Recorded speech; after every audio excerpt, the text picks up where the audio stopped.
What is popping, everybody? My name is Justin Woodward, ICJ, co-founder of Experience Studios, The Mix, Black Voice in Gaming, and Interbang Entertainment. And welcome to Black Voice in Gaming, a showcase that celebrates professional developers and folks in the game industry that are doing their thing and making moves. Today, we have some really special interviews and some trailers from the community that I know that you will love. First, Black Voice in Gaming was created back in June of 2020, around the time when we were putting together the Guerrilla Collective during the protests and demonstrations that united us all over the world. As a developer myself, I was having a tough time being heard and creating opportunities for all these folks to break through all of the noise. We built out BVIG in order to boost the voices of exemplary creatives and developers in the space. We have created accelerators of fun and programs to make everything possible. Shout out to our sponsors for today's showcase, Xbox, Raw Fury, and Alchemy Labs, as well as our broadcasting partners, Twitch, IGN, and GameSpot. You guys are awesome. Check out the BVIG Steam event page to learn more about Black Voice in Gaming titles. Buy the ones that are available and add games to your wish lists. Wish lists help a ton. Check out the XP Fund as we are helping to fund dope games. Please donate, and we are going to be sharing more about the development of the games we are working with soon. Enough of all that. Let's hop into our interviews with Rihanna and Derek. Take it away. Hey, thank you, Justin. You know, from what's out to what's on the way, those ever-growing wish lists of games will have to contend with another exciting curation of developers for Black Voices in Gaming. My name is Derek Fields. I'm an artist, designer, and educator in games. And today, I'm joined by a wonderful co-host, Rihanna Manuel Pena. Rihanna, how are you doing? I am fantastic, Derek, and honestly, so excited to get into our conversations today. If you're not familiar, I am a previously known from What's Good Games, currently at Gamertag Radio, hybrid video game content creator and consultant. And with my partner, Denny Pena, I have seen it all, everything from marketing to making games. But honestly, what I'm most inspired by are the people who have these incredible visions and somehow work their magic to bring them to life. And we get to speak with them in detail about their current projects. And right. Derek, I don't know about you, but this is the best part of what I do. Yeah, no, I love these moments, getting a chance to chat about developers, getting a chance to connect with their stories, and of course, getting excited about their games.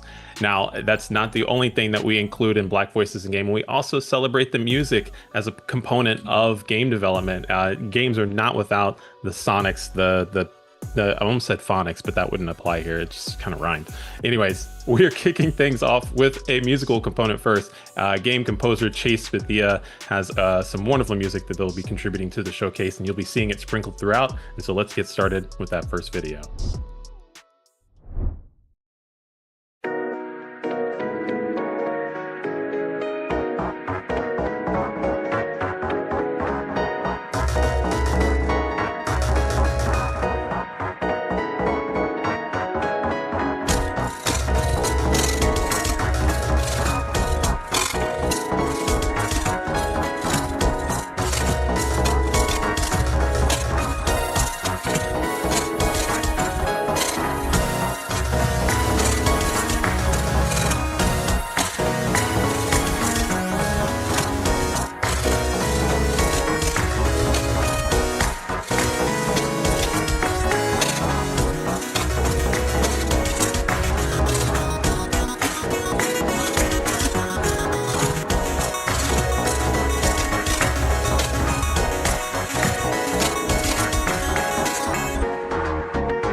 dope.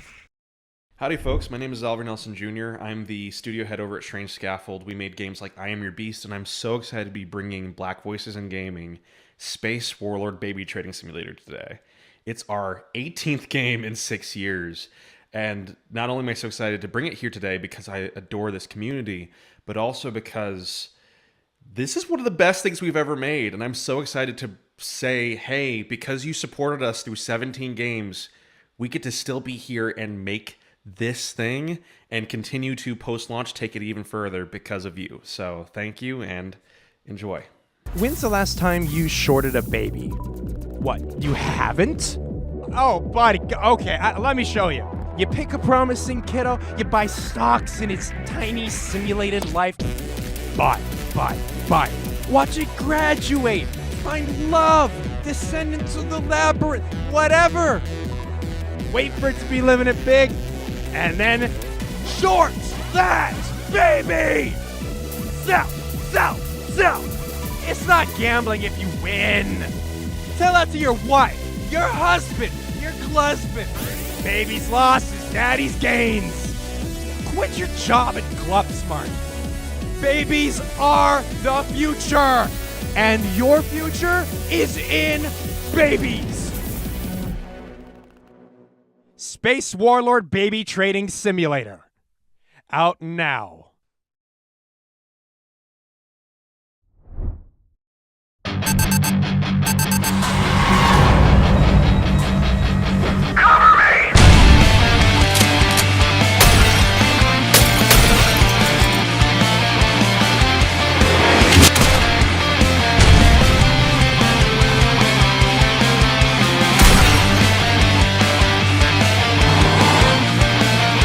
Gotcha!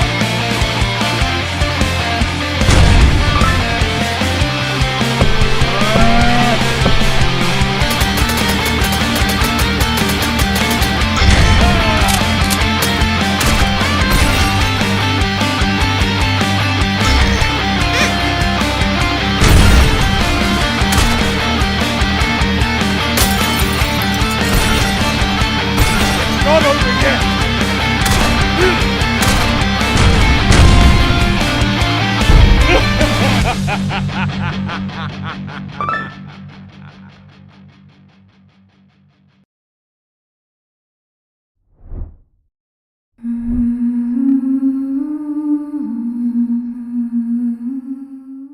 Sometimes I don't know if I'm dreaming or awake.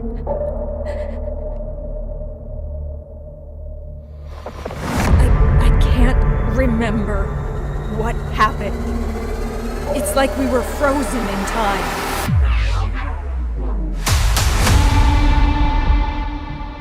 The rules were simple. Walk backwards at night. Sleep during the day. And never, ever dream.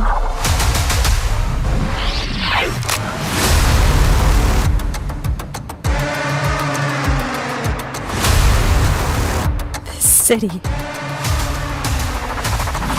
not what you think it is.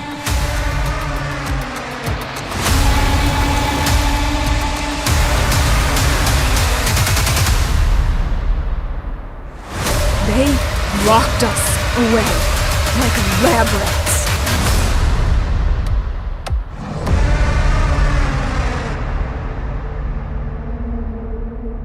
We're gonna kill them. Every last one of them.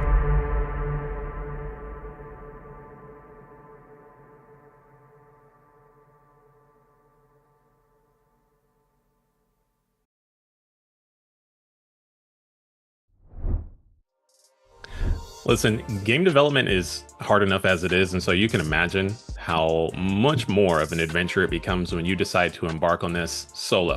And that's the developer that we're joined by today, head of Defiant Games, Jerron Jacques. It's a pleasure to connect with you and chat with you about your game.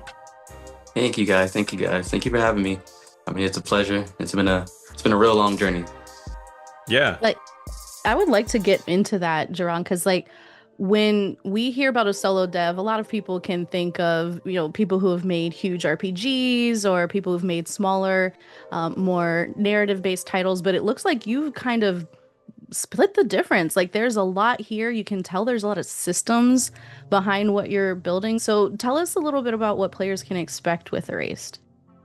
So Erased is an open world fighting game. So it blends what you typically see in a combat straight fighting game, but puts it in an open world. And so it kind of puts it in its own unique genre. And on top of the mix of, the combat and the open world experience, there's also this parkour and rollerblading element. There's pets. There's a very visual, specific style that has a lot of culture. And a lot of people will see the game and they'll name drop a lot of games. They'll say like, oh, this looks like Tekken, but then you'll say like, this looks like Jet Set Radio, which are two very different games. Jet Set Radio, you see the dancing, the culture, the rollerblading. Tekken, you see the fighting. But Erased is its own beast because it's not saying pick one, it's saying we're gonna do both. And at first, when people see Erased, sometimes they're confused. They're like, what kind of game is this? And it's kind of the same when you meet Me Too. It's a little confusing. And I think it's because it's an archetype that doesn't really exist, or at least there's a 1% of us. I think that my archetype is just rare because, the way that I look, where I come from, the fact that I love martial arts, I love games, I love being nerdy, but also I come from culture. I love hip hop, I love dance. And those things coming together is what created me. And I feel like this game should have existed a long time ago. It just happens to be that like a lot of those traits don't typically exist in one person. Right. And you've been kind enough to illuminate a lot of this journey on platforms like YouTube. I've seen those videos even come up organically in YouTube Shorts and talking a lot about some of the process. And so as far as that individuality and that uniqueness that brings you to games, can you talk about, what some of those origins are? I'm not trying to bury the lead here, but I want you to give the surprise and like some of the cool intersections that you, in your own background, that you've brought to a title like Erased. Definitely. So one thing I talk about a lot in my videos is that I do the motion capture for Erased. So a lot of the stunts, a lot of the crazy flips, I'm doing those myself. And I also am doing some of the martial arts motion capture. And so it kind of became this journey of like becoming my video game character. But if you go way back to Baby Jerron, I started out as a visual artist. Before I did anything with game development, I was just always drawing all the time. And I was just a weird kid. I grew up not from a lot of money. And I remember we lived in a shelter for a while. And my mom didn't like talking about it, but I loved it, honestly. I loved the shelter because we got a lot of broken toys, like donated toys. And I remember having like a car with 3 wheels or like an action figure with just 1 arm. And like, I remember there was a kid that would make fun of me, like, oh, your toy is broken. But like, I didn't think it was broken. I was like, this is different. This is cool. I like this. And I remember tying a string to like the broken arm and I was like, he has powers. And so I was always making things up and creating things. And growing up, I had nightmares a lot. And my sister is also an artist. We started drawing together. And I would go in her bed and like, hey, can I stay with you? And every single night I would do it all the time because I was just scared. And she told me like, the only way not to think about something is to think about something else. And so instead of trying to be like, okay, don't think about the monsters, I would think of these characters and heroes that would come and save the day. And so I got kind of obsessed with like creating my own reality. And I didn't like the reality that I was in. So I got like engulfed in these other worlds, and that's for a lot of people, why people fall in love with video games or anime. And so I was like, I'm going to make my own video game. I'm going to do it. And when I first started, people thought I was crazy. And maybe I am a little bit, but they didn't think I was serious. And I was like, no, I'm going to do this. And I just didn't stop for years. Every day I was working on it, working on art, working on coding, learning it all. And I was like, all right, you know what? I got to do the motion capture too. So that meant learning the stunts. And it was a nonstop grind. And I remember being in college, no money, couldn't afford a place to stay. And I was couch hopping like hard in college. And nobody knew my real situation because every day I'd smile, I'd be goofy, I'd be joking around. And no one knew that I was legit homeless and couch hopping. But I chose to do that because I wanted to work on Erased. I wanted to go to school full time and keep working on just developing every single day. So I'd be in the library like nonstop every day. And how I did it is I looked at the dorms and I knew there were rules. And it said that you were allowed to stay like in a common area for one night. And I looked at the building, it had 14 floors. I'm like, okay, so I can stay here Monday, then there Tuesday, and I could just keep going and rotating through the floors. And technically I'm not breaking any rules. And then I would go through all the dorms, and then I would go to another dorm. And I did this to the point where like I lived in every dorm, couch top in every dorm, and knew the school like the back of my hand. And from that journey, it kind of taught me that you can always change your reality. You know, you just keep going, and people don't really know. Like a lot of people, I remember there was a school that came in, a high school, and they were giving tours. And the workers there, like the RAs, they were like, oh, we need someone to give them a tour. And my friend, he had graduated, and he gave me his RA hoodie, and they just thought I was an RA. I never lied. I didn't say I was an RA. It's just that I just had the hoodie on, and I walked in with confidence, and they just assumed I was an RA. And I was like, I'll give him a tour. Mind you, I don't work here. I don't work here. Like, I'll give him a tour. And I gave the kids a tour because I knew the school better than anyone, because I lived in every alleyway, every nook and cranny. And fun fact, one of the high school kids actually ended up coming to the college, and I told him I didn't work there, and he didn't believe me. And I was like, no, I actually didn't work there. But yeah, I just lived like that for so long, just doing whatever I can do to make it. And, you know, I moved out to California 2 years ago. And the goal was to, all right, you know, I'm going to make connections out here. I'm going to start posting content. I'm going to, you know, meet everyone that I followed and was inspired by. And that's what I've done for the past 2 years. You know, every single person that I followed, I grew up in Boston, by the way. Now I'm just friends with them. Now we just hang out, we create together. And what I'm trying to create is this universe that has different connections everywhere. So, for example, like King Vader, to collab with King Vader, he's going to be erased. A bunch of different dancers from New York, California, gymnasts, parkour guys, all in this one universe. And the real goal is to inspire. You know, that's what really keeps me going. Like, I get messages from people all the time that's like, hey, I've always wanted to make my own game. You doing this makes me think that I can do it. And especially when people say like, hey, and you look like me. Like this, I don't see this often. You know, we don't see it in the game development space often enough, and we don't see it at this level often enough, but we exist. And so that's been the driving factor. You know, I got a video from, it's like an 8-year-old kid. His dad sent it, and he was like, yeah, you're his new hero, and he talks about you every day.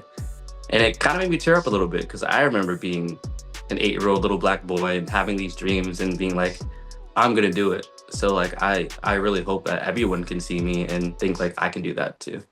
So that's such an inspiring story, and thank you for being so open and sharing with that with us. And you know, it's fun because there's almost like a catch me if you can element to what you're describing, where you know you just kind of like move from situation to situation and do what it takes to get to the next thing that's really powering your dreams. And I love hearing that you're seeking out people who inspire you. Can you talk a little bit more about who you've collabed with and like how they've impacted Erased, and how you sort of marry the challenge of making sure your vision is what you're making, but also taking that feedback from other people? That's a great question. So one of the huge questions that people ask me all the time, am I going to stay solo the entire way? And because, you know, I'm doing the art, I'm doing animation, I'm doing motion capture, I'm doing the code, and that's also rare to see at this level. And so I do have a plan. My plan is to complete the foundation of Erased by myself. And then once it gets to a point where I'm just adding more content, then have people help. And what I mean by that is, for example, you know, there's a parkour system, there's a rollerblading system, there's the combat system, there's all these systems. And the systems I want to be fleshed out and to be exactly how I want it. And then it's a matter of, okay, we just need to make more outfits for, you know, monetization. We need to make bigger maps. Those are the kind of things I want to get people on. And the reason I'm doing it that way is because I want my vision for Erased to be exactly the way that I want it. And honestly, there's enjoyment I get by being solo. I've worked for larger teams before and game development. I worked for Roblox recently, and I didn't like it, to be honest. I like game development, but I was making someone else's dream. I was just a piece and a pawn, and I always wanted to do more. But when it comes from the help that I do get right now, it's more so leveraging communities and influence. So, for example, I mentioned King Vader. A lot of the people that I've been collaborating with, they just see my page and just message me, and they're like, "This is I've always wanted a game like this to exist. Let's link up." Vader just messaged me like, "I want in." That's it, 3 words, and then 2 days later we linked up. And what I want from people like him is, we did motion capture. You guys are gonna see the video drop in a few days actually, but we did some motion capture. I made a character that looks like him. He did his iconic moves that you see him do in real life, and I want his presence to be in the game because a huge thing about our race is the community. So like there's a huge dance culture element into it, and his influence of community, I want to be in it. Other people I collaborated with are a lot of them are dancers. So it's like dancers, people in the parkour scene, and the flip community. So I did a collab with Frederick Flips. I'm not sure if you know. Do you guys know who Frederick Flips is? Frederick Flips. So he's an Olympic champion right now. He does the bars, or he like flips off the bars. But yeah, he's like the gold medal champion right now, and I really like him, and specifically wanted to collab with him. One, he's also brown, and he's doing a lot for the gymnastics community. So he constantly fights to make changes in the uniforms and the rules, and he's always trying to bring the community together. He recently launched a National Backflip Day, so he made it a holiday, and he just like goes out of it. He went to Africa also recently, and like flipped the kids out there, and I just love how he tries to attack the community. So I felt like that was a great collab. So he's also going to be a character in the game too. And I also plan at some point to go to Africa too, and I want to. So I'm talking to the people out there right now. There's a bunch of kids that do flips out there, and they're crazy talented. They have no equipment. They're just flipping in the dirt, landing on their necks. It's crazy. But I want to go out there and put those kids in the motion capture suit and let them see themselves in the games, because that would be, I think, mind-blowing, And I was talking to some of the leaders out there of these like training camps, and they're saying some of the kids like even when they just see a video, it like blows their mind. So I think them seeing themselves in a video game would be crazy. And so those are the kind of collaborations I want to do. People that are impacting the community is my goal. Not so much developers. So I get messages literally every single day. Like not a day goes by, people asking to put their music in the game or to voice act. And I understand why. A lot of people see it and they see, the stylish, the hip hop, the music, the culture. I haven't done it yet because it's very specific in the music that I'm trying to create. And a lot of the times, not that the people aren't talented, it's just the music isn't what I'm looking for. It's very much standard, just like I'm making video game music. But a race is just not standard. It's not standard at all. And what I want to do with this community, for example, there's a graffiti element in the game. What I want to do is I want to use real people's art. I want them to have like a market. Like if you purchase the graffiti in the game, you see the actual person's name in real life. And I want to make it connected to their community. If you buy this asset, you get a discount if you follow their page, things like that. And I want to set up the similar system with the music, where I want people that aren't necessarily big, other independent artists that are talented, their music to be showcased in the game. But when it's playing, you see their name, and somewhere in there so that you can go check them out. And that's something I want to build with the race. Yeah. Wow. Jerron, you have an incredibly big and warm heart. And I've been spending this entire conversation with my emotions, like right here, just trying to hold them back just enough. Because as you share your story from your personal experiences to the intentions that you want to bring to everybody else around you, it's wonderful. And I love how much impact that you're trying to put out there. So I have to put that out there. Okay, reeling it back in. Speaking of community, speaking of how you're building things out in this plan that you've put a lot of consideration to, and I think that's magnificent. You've also been a recipient of the XP Fund, and what the XP Fund offers is a little bit of capital to be able to work on these projects and enact yourself, in the vision that you have.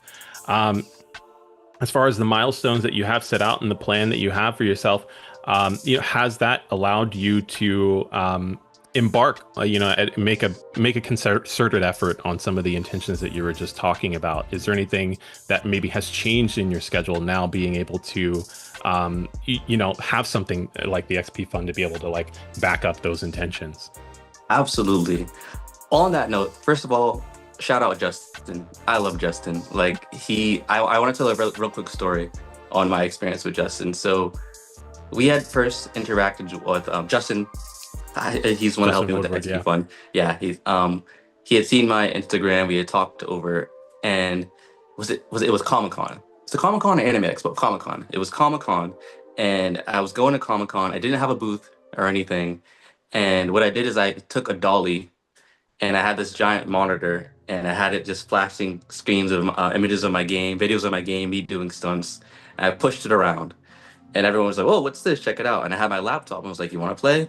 And I had my like mobile booth, just walking around with it, which was crazy, and people loved it. But there was that one security. It's crazy because there was this one lady that didn't like it, and she was like, "You can't do this because this is technically considered self-advertising, and you don't have a booth." Justin was not having it. He was like, "No, we're not doing that." Called me up, and he was like, "I'm bringing you a badge right now. Security's letting you in." And it was amazing. He came with the badge. He was like, he's at our booth. And security couldn't say anything. They're like, "Well, if he's at your booth," and he was like, "Yes, he is." And he brought me to the booth with the mix, where they were showcasing other independent games. And he sat me down, and I cleared off a section just for me, man. He was the best in game, and I had a TV, and I got to showcase my game at the booth, and that's been super helpful. And since then, we've been locked in. And that's when he was like, "Hey, man, like we can help you out with the funding," and the funding allowed me to finally quit my day job.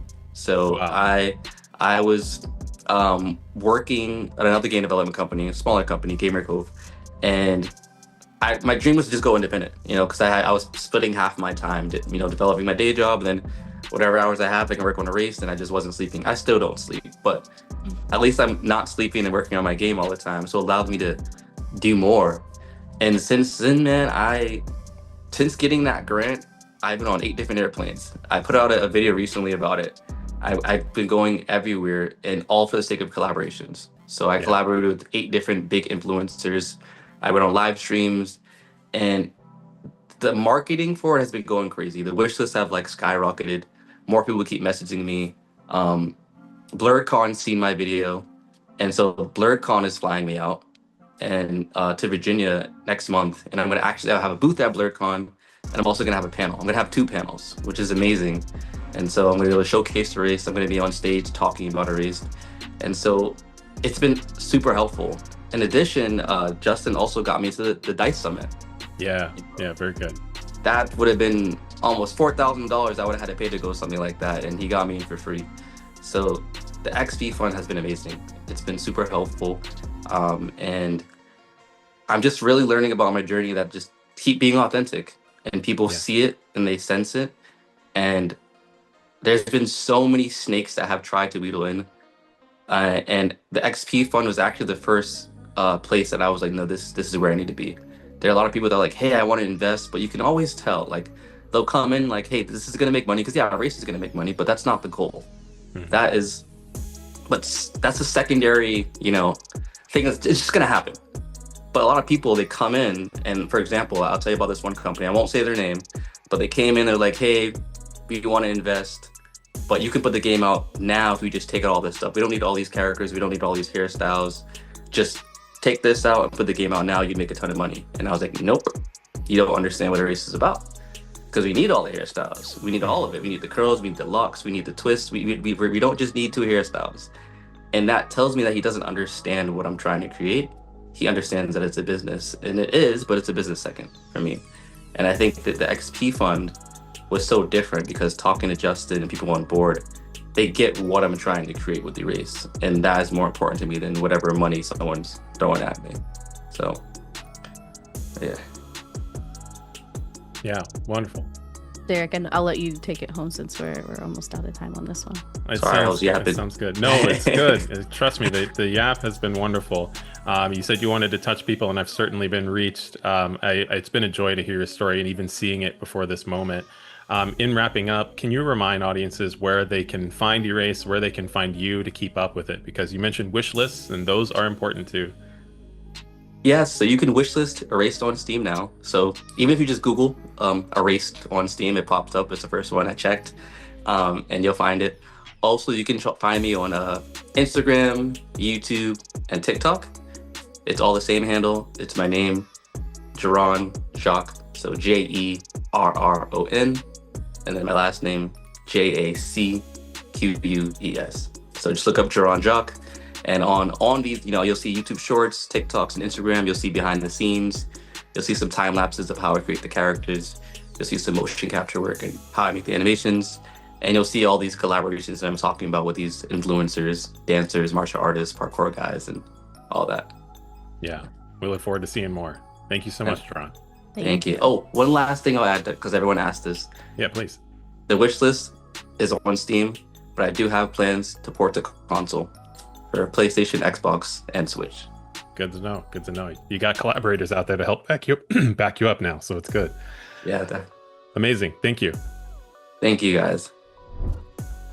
Hi, hello. My name is Lori and my pronouns are she, her, and you can find me streaming all sorts of games on my Twitch channel, specifically RPGs and JRPGs. Indie games have been so life-changing for me. There are so many stories that I have experienced through indie games that I have not seen anywhere else. Through character design, the uniqueness of the gameplay, but especially being able to see myself represented in so many stories and these amazing characters. There has always been something special to experience through these games. Here is another exciting selection of Black-led indie games that are up and coming.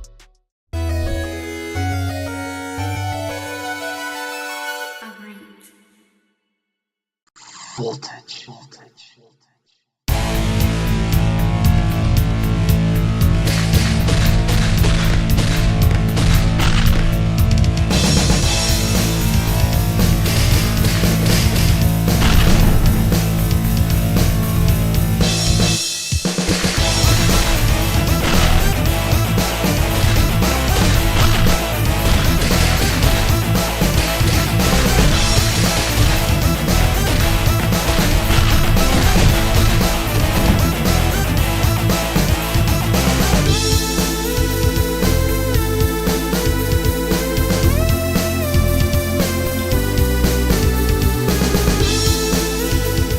Yo, what's up, viewers? I'm Mr. Dean, and this is Deadly Metropolis.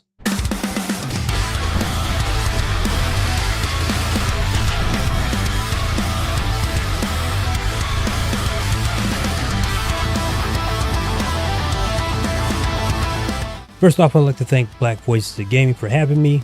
It is an honor to finally present my game via a showcase. This project has been in development for quite a while, and I managed to show the game off at a couple of events, one of them being Fighting Evolution 2025. And up until this point, I have been funding it myself. We're currently a small team of 3 with a few contributors to the project. And of course, if things align, we'll have a demo for you to play this year. So enough rambling out of me. What is Deadly Metropolis? This project is my love letter to beat 'em ups, as well as games made back in the 2000s. Experimental games that did a lot of crazy things, back when things were a little risky, a little ambitious, and that's something I want to bring back to the genre. In this game, you follow the Brewstars crew, that being D-Tag, the all-rounder, who is our current starter character and nearly complete, Songbird, the speedster, who will be next in development, and Kibo, our resident powerhouse and grappler. If you've been following the project, you already know of these 3 characters, but there are plans to extend the roster with more characters as the game develops. The project as a whole is quite ambitious, but I am keeping things realistic. As I mentioned before, up until this point, I have been funding the project myself, but this is where you come in. March 1st is the launch of our Kickstarter campaign, which will come with many perks for all of our backers, including beta testing, various other types of cameos, and if you're crazy enough, you'll be able to sit down and create a character with us. Day 1 backers of the beta test build and above will get the earliest build of the game, while other backers will get succeeding builds. In the meantime, we will continue working on the Wastelands demo. My goal with the upcoming demo is to include D-Tag, 4 enemies, and a full stage. As we get closer to the launch of the Kickstarter, I will have more information for you. Once again, thank you Black Voices in Gaming for having me, and I look forward to your support.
We're here for one reason. To get back what was taken. How are you going to do that? Sometimes heroes have to be outlaws. No alarm on the glass. I'm in. Make sure you've planned your escape route before you pick this artifact up. There's a turret up ahead. I need 4J here. He's on it. You are not alone. I've got your back. Think. Plan. Don't rush. Stop, intruder! I'm a visitor. Oh, really? Please, enjoy the museum. Got it. It's time to get out of there. No problem. Got this, Steve! Don't get sloppy. Move, Norman. Thanks, Trev. I got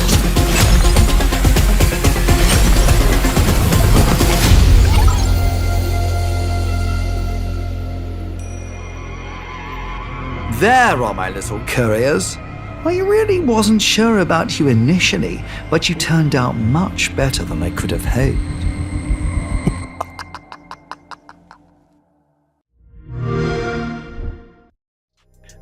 That's great. That was Relooted. It's releasing on February 10th on Steam and Xbox. And we're joined with the developers of the game to have a good chat about what it was like getting the game across the finish line. Hello. Hi.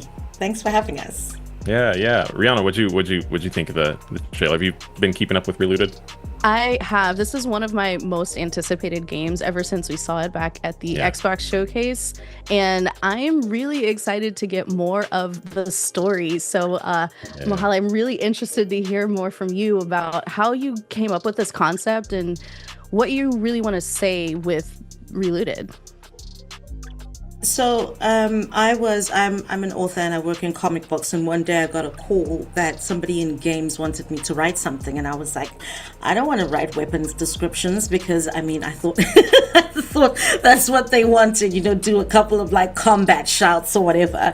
And as it turned out, it was our creative director Ben Myers who said there's this game that he's had on his mind and he needs somebody to create the world and the characters. And I said, well, heisting, I would have to watch all the heist movies ever made, and that's exactly what I did.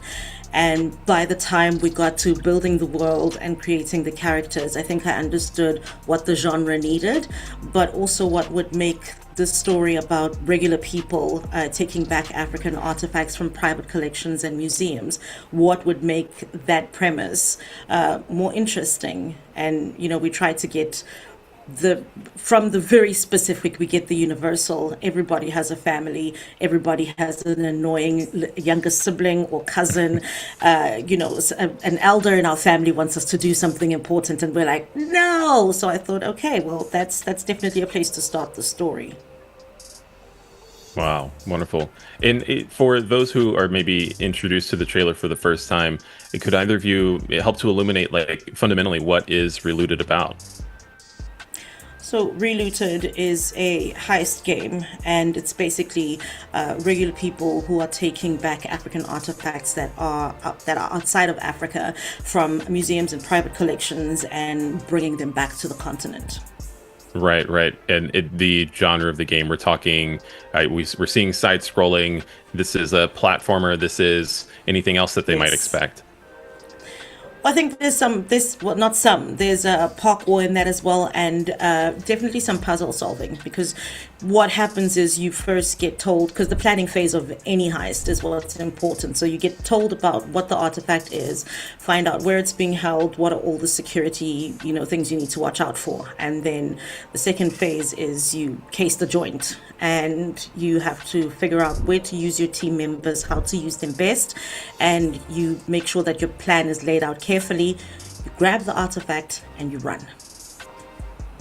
That is so fun. And Bongane, I noticed that, your team has a previous game shipped and a lot of experience in the comic book realm, but what are some of your inspirations for how this game looks? Because it's so bright, so colorful, so much energy, and I just really want to hear more about how you delved into the visuals of this game. Yeah, I would say like most of the visuals come from South African culture in general, and how like colorful our clothes are. How we have like umgwalo, which is like the patterns that are usually like are drawn by the Ndebele people in their houses. If you guys don't know about it, you can check it out. It's pretty cool, very colorful houses. So mostly like that was like the basic of it, but also in how colorful. If you go to Johannesburg, like and how colorful Johannesburg is, it has everybody from almost like every African country in a way, and they bring in such a different vibe and vibrancy of like culture and everything melting in there, but also the colors, the murals and all that. So for me, I think like Relooted, like in a nutshell, it visually it's that, like that's what inspired us. Then of course we took it to another level when we eventually turned that into a video game. Then we looked at like your Pixar films, mostly Disney films as well, in terms of the style that we wanted to go with, and we wanted something that was really colorful, that was inviting, and that felt familiar in a way, but also inspired by us here in South Africa. Yeah. Could you say just a little bit more about the fact that not only is this the second game, but there is a stylistic leap from your first title, which is a platformer and kind of a fun play on those words, platformer, but it's a 2D game. And so what helped to influence the departure from, one art direction to another? Cool. Well, I will clarify that like I was brought in mostly for Relooted. So Semblance, it was a different art director at the time. But you can clearly see the evolution though from what we had previously with Semblance, which was very, very, very simplified style. And it kind of also reflected the team in terms of the scale and scope that we had with it. I think Relooted in terms of ambition and scope, it's one of those titles that I think also Yamakov was like, oh my god, we've never ventured this much. We've got characters, we've got full-on PBR and all of those things, and also we're jumping into a new engine. It was something that I would say a lot of learning, a lot of I would say also realizing how much talent we do actually have in the country in terms of actually bringing people in to work on this project. So it was really good. It felt risky and scary and not usual just to go with such a style, such a look for a game. But we're happy that we actually we went with what we went, and you can kind of feel that it's very different. Also very different engines too. Yeah, it's definitely an evolution, and one that I love. Like, I love seeing studios go from, their first out and then sort of build on that momentum and go in new and different directions. And I know that your studio has grown. Obviously, you're one of the newer additions for Relooted. But what has it been like at Nyamakop to see more people come on, to have more voices in the room, and to really expand all of the people contributing to, such a really specific vision? I think I'll take half of this question and then I'll take half of it and then you can take the other one. Okay, you go first. All right. I will look at it in the art perspective side, just because I worked in like the art industry for a very long time, and I met so many like talented people. There were already people that I had in mind, and there was already like a team that I had to kind of put together. I was like the Nick Fury in a way, right? Like I had to be careful, but I was like looking for your Steve Rogers, for your Iron Man, kind of put together. But for me, it felt natural because these are people that I knew, these are people that I worked with in the industry, and these are people that I wanted to work with, in more projects with. So my experience, my time in the industry really helped out a lot to bring the people that we worked very well together, and I think it paid off very well. But Mohale, you can also add in terms of how you felt when people came in. Well, I think what most people don't know is I think 80% of the team that worked on Relooted had never actually shipped a game before.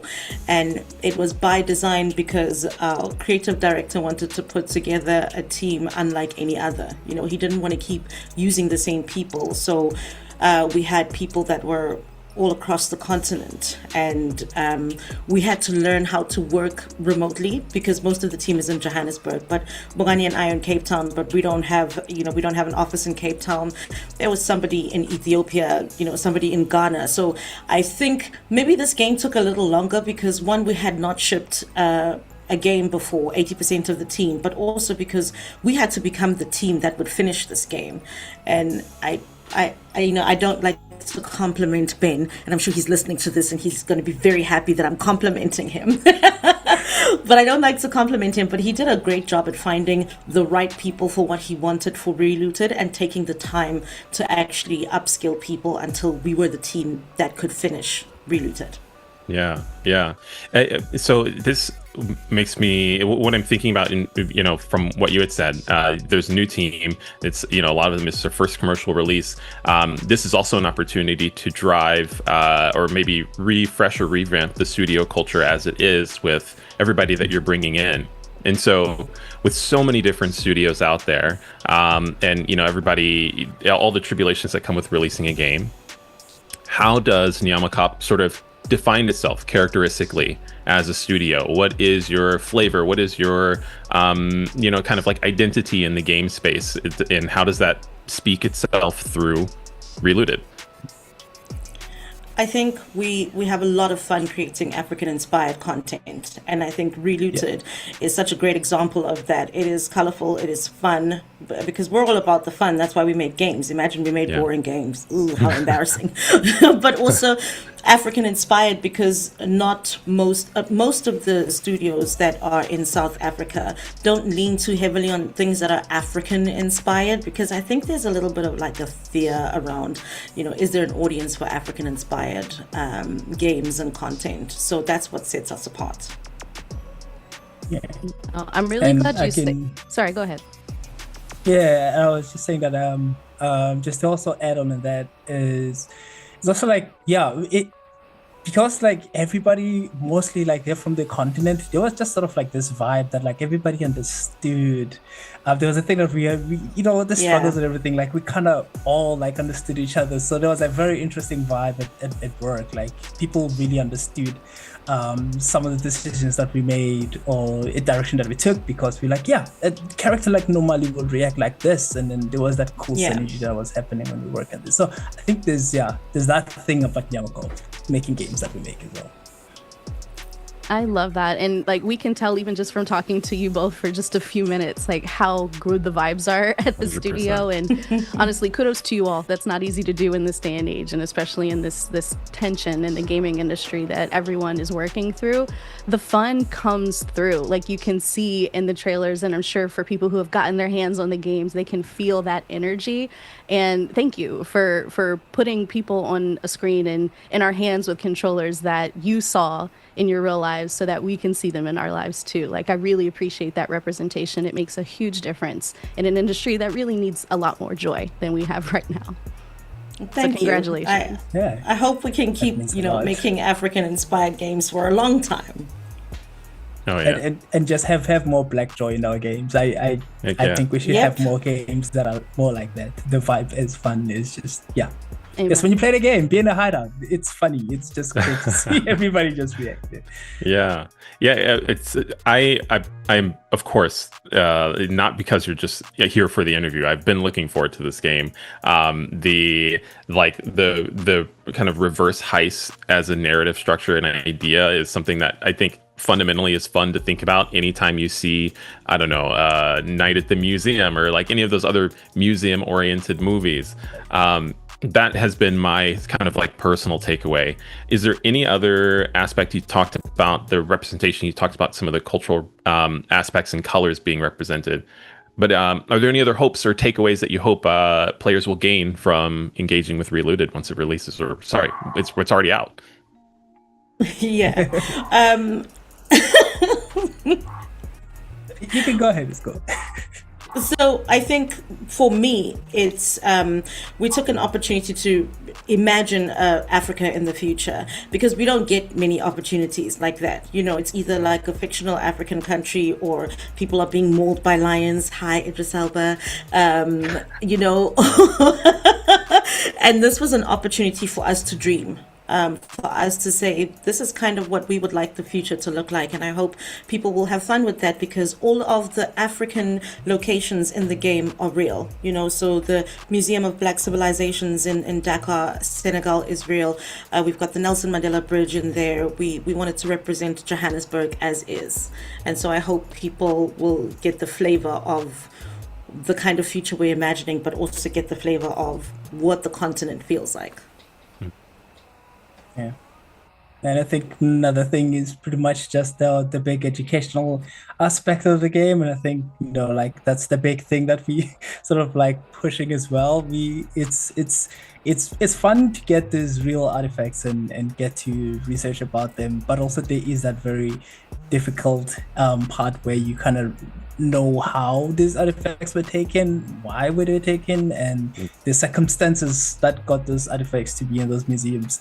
It's a lot to take in. I'm excited for players to find out, you know, like it's a lot, but I think it'll also bring in a lot of awareness as well, and I think they will rally behind this cause. I think it's really cool. Yeah, the real artifacts is a big deal, because we had two researchers finding real artifacts, and we had, you know, one of the 3D artists actually make molds of these artifacts. So you get to learn about real artifacts from all over the continent, and there are some that you get to encounter that are not from Africa. I think there's like 5 of them that you get to encounter, and it's a lot of fun.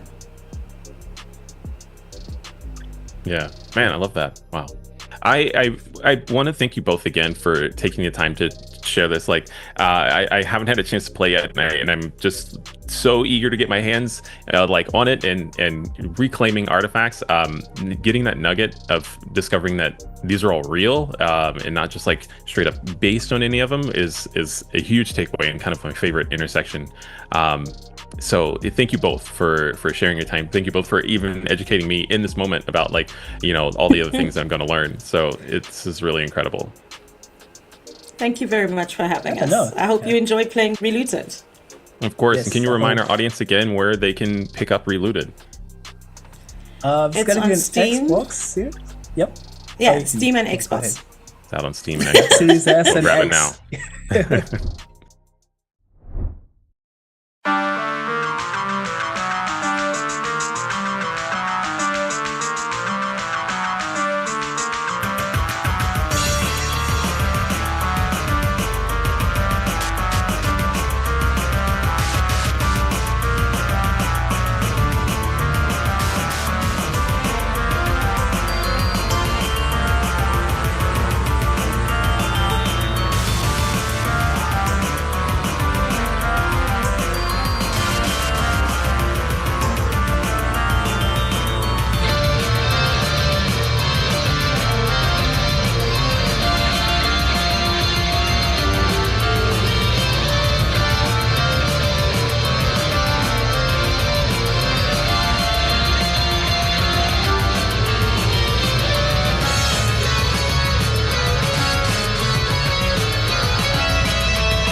Hello, everyone. My name is Mac Kindima, and I'm a founder and narrative designer for Clock Out at 2. Clock Out at 2 is a narrative psychological thriller game about working in a toxic work environment and reliving the same day over and over again as an Afro-Latino woman named Celia. Can you survive the corporate machine known as the workplace? Eat fast food, drink lots of espressos, experience microaggressions, pray they don't fire you. Clock Out at 2 is all about survival.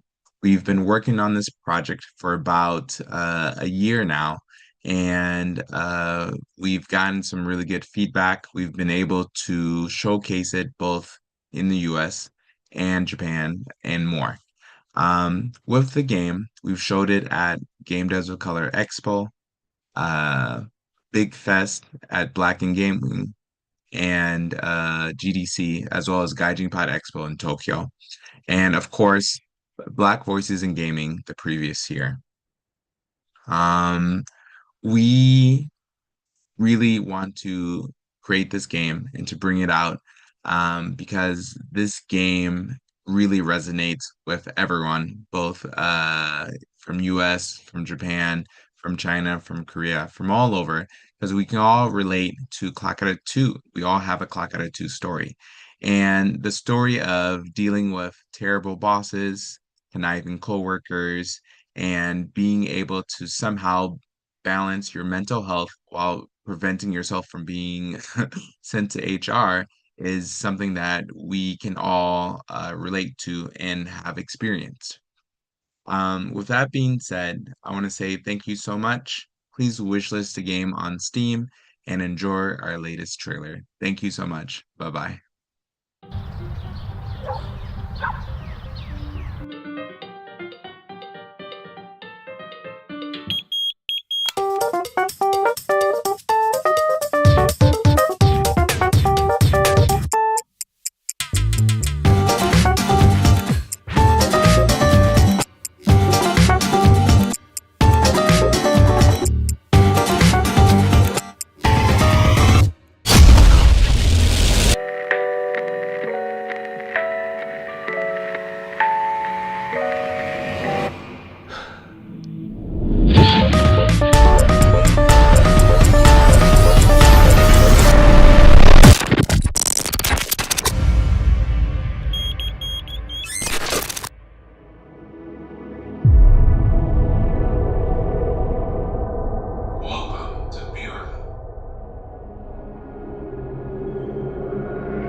I don't wanna bury the dead. All bare for the carry dread. Funhouse mirror, sticker to the nearest threat. Yeah, it might be you. See clear time might sneak through. 18-wheeler rear view maneuver like a tear to dead. Strong from spite, ice cold burning instead. Wrong or right, nice roll, fair price for the toll. Childs absorb the tone. Harps a quarter was a vibraphone. Lies get decoded. I should let you know. Find your own ride home. Debts pile on like that goal line cone. That bygones be bygones, even though I won't.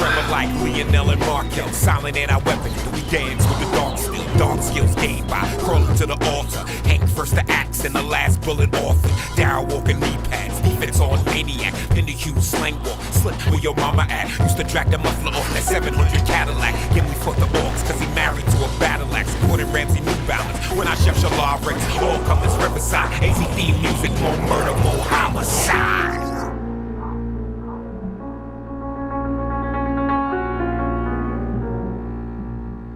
You better step off and walk your pure roach.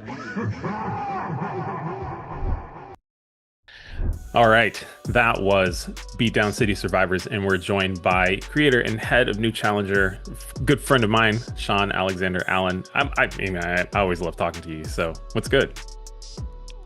You know, just trying to finish a game. That's They always tell you, you know, when you start a game, they don't ever tell you have to finish one. And this is real. It's weird having shipped a lot of AAA games. And watching that like train wreck, like you never think it's gonna happen to you, like on the indie side, and then you're like, oh, all those things I wanted to get in, will they make it in? I don't know. Right. I'm gonna hang on to that because I'm gonna hang on to it too, because we're gonna have to circle back. There's something in the trailer that's undeniable in all of the trailers and in of course the games, of course the games, and that's hip hop. And like, you know, I'm vibing to the music as I'm vibing to what I'm looking forward to playing. But I've personally seen and have been a part of your connection to music and your connection to music and games. In your words, can you kind of share like some of the importance that places interweaving hip hop into Beatdown City Survivors and of course your other titles? Yeah, it's kind of funny as a alt rock / new metal kid who from New York, like, and juggling like having a parent who hated graffiti, despite me being a visual artist and despite her being like kind of a hippie pro like rights and this and that. Yeah. I grew up in like such a very weird, I was adjacent to a lot of stuff.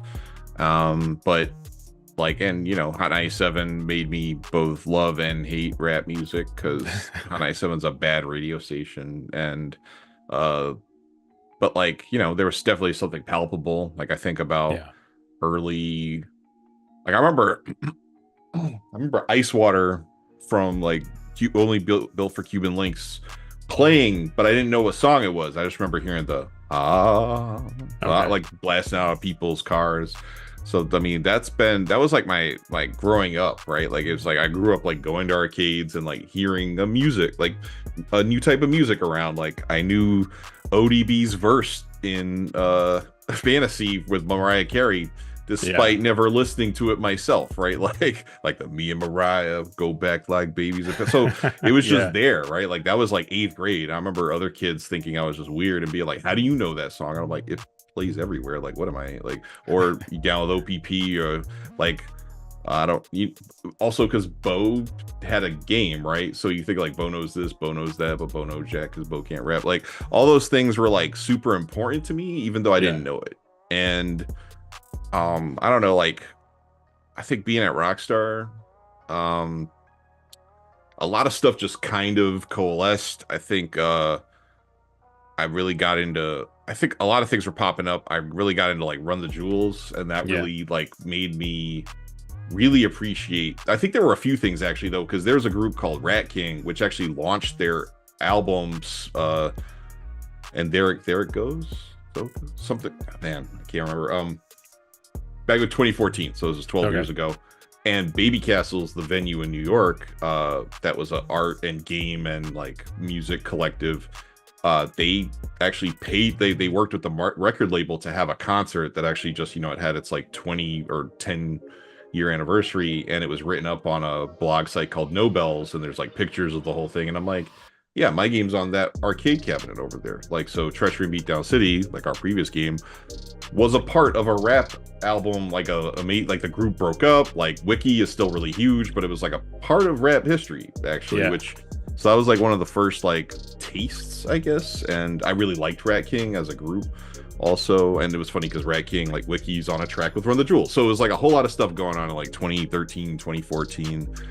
And I guess that was like the discovery of just, I don't know, something latent inside, like my love of a genre that I don't think I'd already always appreciated. And oh yeah, and then I like found Show You Suck, who I've been able to work with now, right? Like I found Mega Ram back then, who I've been able to work with now.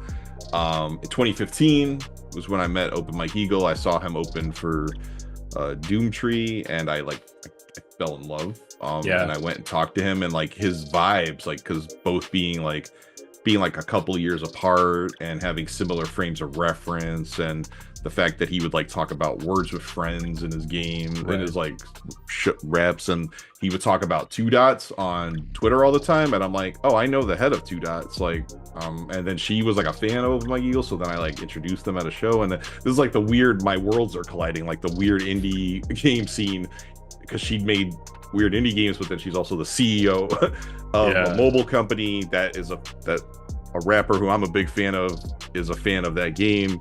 So it was this weird, like, it was just kind of hitting. And so I just thought, like, with Treachery Beatdown City, it was just kind of like, yeah, like, I think I asked Mike, I was just like, yo, can we do something? And he was like, yeah, like, let me know. And it was after years of kind of talking about stuff and getting to know each other. And so that was like the real big beginning where it was like, oh, this is happening. Like when we first got the track with like Too Mellow with the Treachery Beatdown City beat, got that beat, I was like, this is amazing. And then got like the raps from Mike, and I like almost cried. And then also I think back in 2013, I was really analyzing like, where are all the Black and Latino people in the games industry, right? Like my ex-wife's Puerto Rican, her cousin, this guy Andre Charles, which is funny because that's RuPaul's name also. So if you look up Andre Charles, you may not find my former cousin, but or I don't know what happens when you get divorced, but he's a famous graffiti artist with a thing called The Famous Baby. You might have seen the art. Like if you look up The Famous Baby, it's this big baby with like a big pacifier. That's like was all over New York back in the 90s. So there's actually an article about how how the city was on this anti-graffiti campaign, and they like painted over a private wall owned by someone, right, that had commissioned a Basquiat mural from Andre Charles, and there's an article about how he felt about that, because they just got rid of art that was commissioned because the city hated hip-hop so much, right? Like, because graffiti is the art wing of hip-hop, right? And so it's actually interesting. And like an NYU event had a whole thing about breakdancing, and they talked about like, and it's like interesting how breakdancing is now like completely like removed, right? Like right partially, and like you got to really look at like, you know, the shiny suit era, the gangster rap era, and how all that stuff like removed it. Like breakdancing stopped being cool, right? Like it was cool to like stand in nice clothes, maybe gesticulate into the camera, but like I think even Busta Rhymes was made fun of, so he actually toned down a lot of his like wilder antics, because people are like, you can't do that on camera. And it was like, that was what was really interesting about Busta Rhymes, that he was just gonna do whatever, right? And someone was like, you look like a fool, and it's like, nah, he looked really cool. But so it's just been interesting. So like, but that was like, there was a talk at NYU Game Center about that. I ended up making a board game about graffiti because they gave me some money, and I spent all that money on stickers and like boards. And yeah, I think looking at like the lack of Black representation in the games industry, you have to go back and look at like hip hop, which was born kind of around the same time as video games, had similar, like the fact that like the way that hip hop blew up was that there was a blackout in New York and they stole all the stuff, and now all of a sudden there was an industry really, and people couldn't afford all the stuff, but now all of a sudden they had it. So now there's an art form that is like wide as biggest art form in the world, right? Like, you know, Bad Bunny is an extension of Psy, right? Like Gundam Style, like that's a rap song, like because he loves rap music, right? Like K-pop is black music, right? Wait, like, but what I'm hearing is like the only reason I interjected is because there's so many nuggets that I was about to bring it back. But I heard like all these different like really special nuggets that are in characteristic of the game and like your relationship to games and your relationship to synthesizing like hip hop and culture into these experiences, that it ends up in itself being like very indicative of your sensibilities, like where you seat yourself in terms of the industry. And so I kept at each juncture there was like a moment of this being yet another cross-cultural intersection, you know, of like hip-hop and games. And I think that that's really spectacular.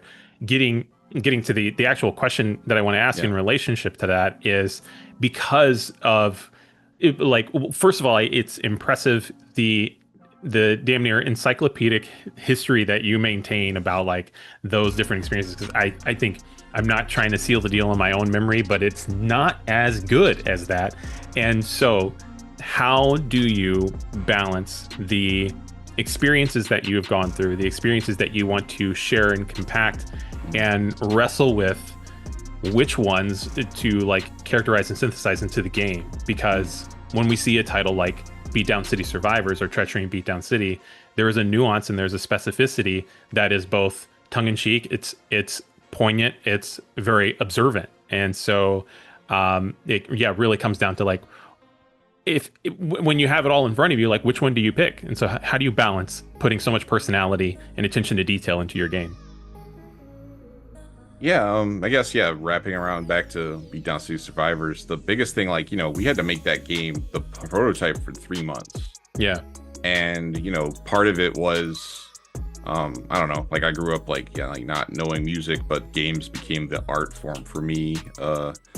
And, you know, having worked with people in the past and whatever, I was making this game. We were making it very quickly. We were using a lot of asset flips for, especially in the beginning, and just trying to get it. And it was interesting because we're building a city and we're trying to build it like, again, like I think a lot about like graffiti and rap music, how they had to, it was so DIY, we had to make this, and it was a thing about the city falling apart, which was also what rap music started off as. And then I was like, I made a lot of graffiti for that game, the board game, but also that went into Treachery Beatdown City. I tried to make like realistic graffiti that would feel like it belonged in the world, even if it was like we have Darkest Dungeon graffiti because they were big supporters of us at the beginning, or Iron Galaxy. That's tight. We have a Team GFB because that was Dave Lang's whole thing. And we've got we got actually a lot of Chicago stuff in there because that was just who supported our Kickstarter. Yeah. But I studied like how I have like graffiti books like that I study to be like, how do we make real graffiti look good? Like, and how to make it not look like we stole from several different graffiti artists, but then also try to not steal someone's style. Like, be like, what's the point of the stars on the corners? What's this? What's that? Like, so, and so, I mean, that's been like my journey. And then, so like, we want to put that in the background, like Treachery Beatdown City. We want to put like, you know, digs at things in our life in the background. So we put some of those things in. But then, I think the big next step that we did for this game was that we have a whole licensed album. Yeah. We have 3 licensed albums in the game. And part of it was I was sitting there and I was like, yo, what do I do for music? And I was playing the game and I was trying to listen to stuff and I was like, oh, this sounds good. This is okay. Just trying to get a vibe. And 2013's He Left Nothing for the Swimback, who by Sketch 185, I also previously was I'm still working on a bunch of other things, like, so where I was like trying to include music artists and stuff, and that stuff didn't get funded. But then I was like, okay, I'm just gonna go listen to this album, like, and He Left Nothing for a Swimback has this like, I don't know, this post-industrial, like, some of the songs, like, are industrial, like, dark, growly songs, and then some are more of a throwback to like Def Jux, like boom bap stuff, but it still feels like postmodern in that sense. Like it feels post Def Jux, right? And especially because Sketch's voice like is so powerful. And I just started listening to that album while playing the game. I was like, oh yeah, this because he grew up in Chicago, lives in New York now, but like, and it's funny because we were talking recently and he was like, yeah, you remind me of like the people we used to hang out with. And I'm like, Chicago is very much the sister city to New York now, living here, seeing like that the grime and the vibes are very much the same in a lot of ways, and I appreciate a lot of that. And so like I feel like we not the same experience, but like the experiences come through, and like his like the hoarse voice aggression just I don't know, it pierces, and just like the doom, doom, doom, like all that stuff. I was like, yeah, like yo, this is the game, like this is that like post the zombie apocalypse like game soundtrack. And then Nobody Planned to Leave by Shrapnel, who I had just heard of. Like I think I saw Sketch for the second time opening for Billy Woods while Shrapnel opened, and I was like, who are these guys? There's two guys, one of the best duos out there. Like Clips ain't got nothing on Shrapnel, honestly. Shrapnel put out 3 albums in the same time last year, whereas Clips put out 1 that was not as good. And they had 3 different producers, which was crazy. But yeah, Controller 7's vision, and I listened to a podcast of Controller 7, also fairly tall dude out in San Francisco. We got to meet right after GDC actually last year, and yeah, nice guy. Just but like listening to how he put together that album, I was like, yeah, like this album has all these, that which is it's a Worry Doll in the trailer that was just from Shrapnel, and just it has this like the beat switch is crazy because it switches to a different artist, but like it's still the same song, it's the same song. Like the piano stuff is still similar, and like there's all these like it's just super dynamic, and it has this just this again it's the dystopian soundtrack that I was hearing. And so I was going to New York. I'd already been talking to Sketch a little bit. I came out to Chicago to see back when because I was living in Georgia at the time, and I was kind of bouncing around, and a lot of the time of just hanging out with these guys like made me a familiar face. And so I took out, like I went out with Prem Rock, I went out with Sketch 185 for lunch when I knew I had the sign thing, because I sent out the demo for the game to pitch, not signing anything because I don't own anything. So I'm like, there's no money in this yet, really. So like, why pay for anything yet? And I haven't had to like talk to a composer yet, right? Like, and so yeah, like just honestly diving in and being a real big appreciator and supporter of the space, and it's helped open my mind to see what like New York's underground is and what kind of more of the world is, because these guys work with people all over the world, and they travel all over the world. And so just being a big enthusiastic person, and there's a big appreciation for games in the space, and so just I was like, hey man, would you be interested for this amount? I know it's not a lot, and I keep getting, oh, you're very generous. And I'm like, oh, okay, well, like I thought like, I could pay X amount for X amount of minutes for a composer and maybe not get what I want. Or I could work with these guys who made something that I could also try to share with the world. And then the other thing was like in February of last year, like I was moving to Chicago, right? Like I came out here to close on the house and went to go see Kenny Siegel perform with Benjamin Booker, and he had just released Genuine Dexterity with KVI the year, like in December, was the end of December, and it's this winter album that's just, I don't know, it snuck up and became one of my favorite albums of the year at the end of December, which is like to the point where on Bandcamp it was featured in January, because they were like, yo, we got to feature this album because it came out after we did our December wrap up, and it's too good. And again, like Kenny Siegel, and it's got Billy Woods on it, it's got Relooted, and Sketches has Billy Woods. Like it's all these guys are all working together, and they're just, I don't know, they have this like clarity of the world that has like this like downtrodden optimism, if that makes any sense. Like, you know, Billy Right. Woods' stuff is called Afro pessimism, a lot of stuff, but it's also funny. It drives and deals with city stuff, it deals with sports, it deals with interpersonal relationships. It's not about money grubbing or anything. It's because these guys are just real human beings just trying to live their lives. And I feel like that's what Beatdown City Survivors is, people who just trying to live their lives. Yeah. City's trying to kill you. And it just came together. And yeah, I asked Kenny, because Kenny had already played Treacher Beatdown City, so that's actually how we were able to, because of the whole, I think, open mic, like all this stuff just kind of looped around to the point where one of the best producers in the world, the way I introduced myself was he saw I had my Lisa shirt from Treacher Beatdown City, and he was like, oh, I know that game, I played that game, I like that game. And I was like, oh wow, that's like an interesting. And then Kenny was just like, yeah, like, yeah, we totally want to be a part of this. Like it was like this just genuine dexterity. It was like this genuineness.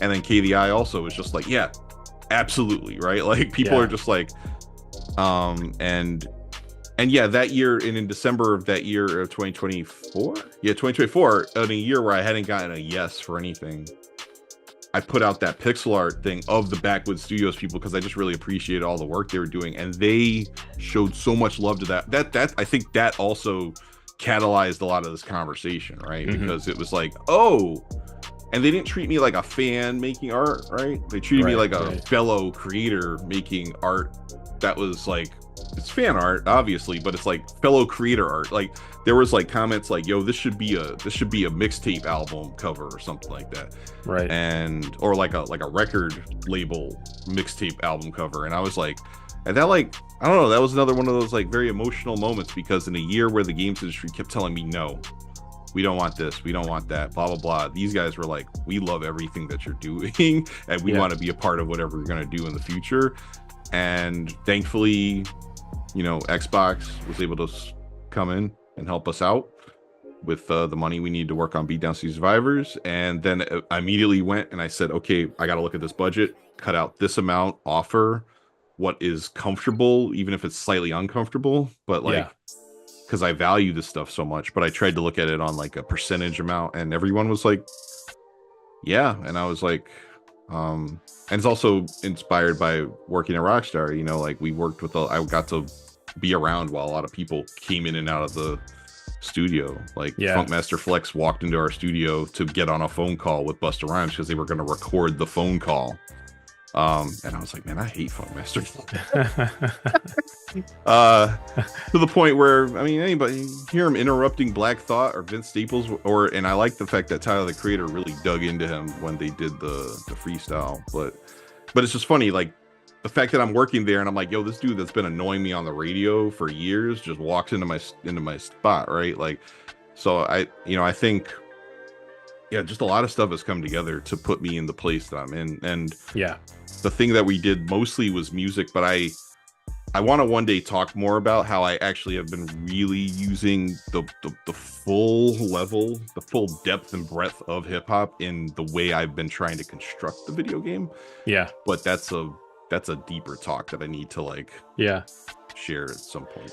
There's in kind of closing out, there's what I grab, and again, you know, being a friend, gratefully a good friend of yours, understanding of your passion for human connection, and it really does exude in all of the stories that you share and how they continuously correlate with one another, and how it now correlates into the games that you're building. And so I really do look forward to not only getting to experience the game through that lens, but just see what is going to follow Beatdown City Survivors when you are continuously like polishing and honing this ethos around like culture and connection and breathing, you know, hip hop throughout all of it, because, you know, fundamentally you're conveying a thesis around like hip hop being the human connection, and I think that's really dope. Where can people look forward to grabbing their copy of Beatdown City Survivors? Yes, Beatdown City Survivors coming out like Q1-ish, like 2026 on Steam, Xbox, you know, wherever the family of Xboxes are. Not sure about other consoles quite yet. And yeah, that's basically it right now. Word. I appreciate it. Thank you, Sean. It's always good. What's up? DJ Knight, full-time space and sci-fi streamer, and I'm somebody who plays a lot of indie games. One thing I like about indie games in general is that indie games typically have the ability to put out more interesting game experiences than you get from the traditional AAA space, because the AAA space requires a lot of tried and true formulas for the boardrooms to approve projects. Indie games have a lot more capability of going into weird or different segments, bringing out new game mechanics than you typically get in the industry. Then when you add in Black indie game devs, you get a lot more culturally significant, interesting experiences that have the potential to change people's understandings about a lot of different things. Now let's check out another great selection of game spotlights. Hello all, I'm Akabaka, the lead developer for the horror dating sim series Sucker for Love. The series has been a lot of fun to work on, and as a challenge, I decided to try to add in as much player feedback from all of the previous titles and see if I can roll it into one entry for the third game in the series. And so, Sucker for Love's back. You know, it's a classic, funny, horror-packed romp through the Lovecraftian mythos, but it's got a fresh coat of paint. It's full of new features, a lot of quality of life improvements.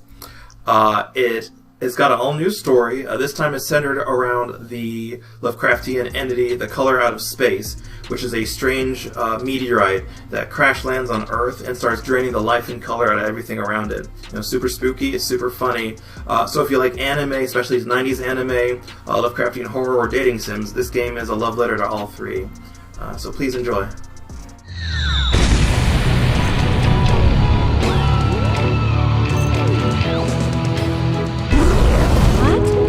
Dark.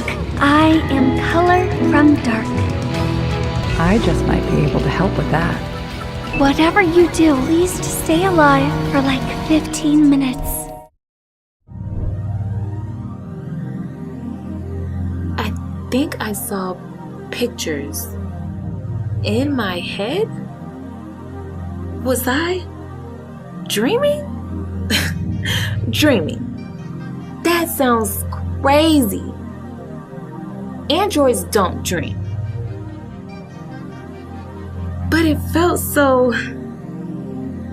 real. I mean, I was so powerful. You should have seen me. I was flinging and tossing stuff. There were all these machines I've never seen before. And there were other androids like me. I'm not the only one. But the ones in charge, they didn't seem like they were up to any good. The more I learned about their plans to turn us into weapons, I knew I had to use anything I could to stop them. So I got stronger. Stronger than they designed me to be. That was Prism, the hero of our Afrofuturistic action-adventure game. In this power fantasy, play as Prism and generate magnetic fields to bend the environment to your will. Hurl objects towards your enemies, drain momentum from incoming projectiles, and propel yourself through maze-like platforming. With every attack, power up your tiers of magnetic strength to become limitless. Prism's narrative is a coming-of-age story inspired by Black girlhood filled with 90s nostalgia. Prism features a cel-shaded art style to resemble 90s anime and a soundtrack with a modern twist on 90s R&B and hip-hop. We're sharing our development process so you can join us along our journey. Follow us on our socials as we post our new art, music, and gameplay footage.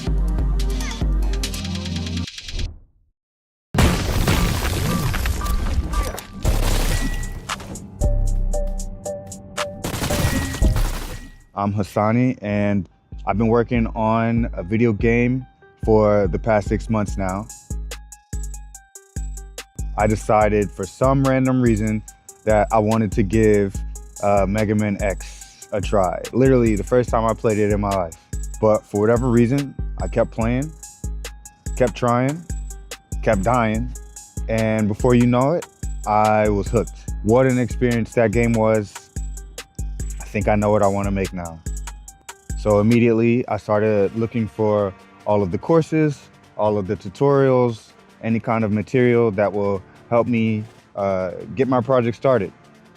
I began tinkering, experimenting with my own interpretations of what my Mega Man feeling game would look like. It was a non-stop cycle of brainstorming, experimenting, testing, polishing, and rinse and repeat. So on this list, there's things like, how do I get the player to hang on a ledge? How do I get him to mantle the ledge? What should the jump strength be when he's jumping off of the ledge? Getting the player to climb. Oh my God, getting the player to climb was one of the biggest tasks, and almost got me so frustrated that I almost didn't want to work on the game anymore. Here's one that I like the most: making the tank on his back look kind of like liquid when he's moving. One thing that I found interesting is that there's a noticeable difference in when I'm testing the game and when I give it to somebody else to test. You know, like, I guess because I know where everything is, I know how everything works, I kind of play through the game really fast, and there's a lot of things that I don't really notice.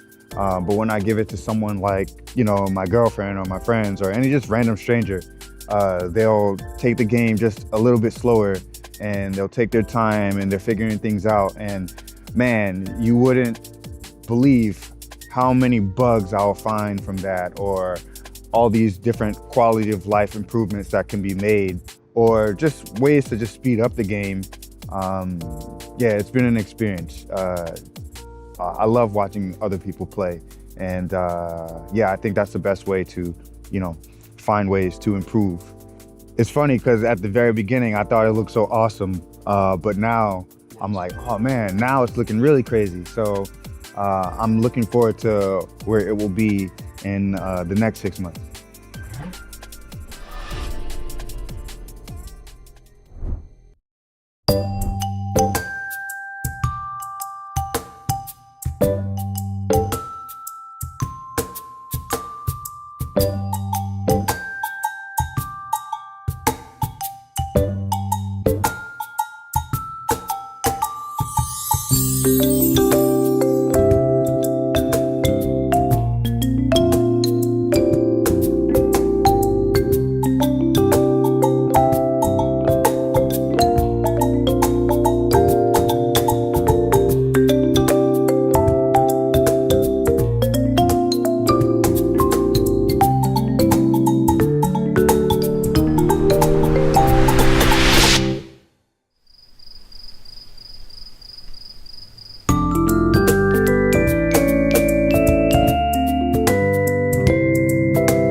I'm so pleased to like get to check out this trailer.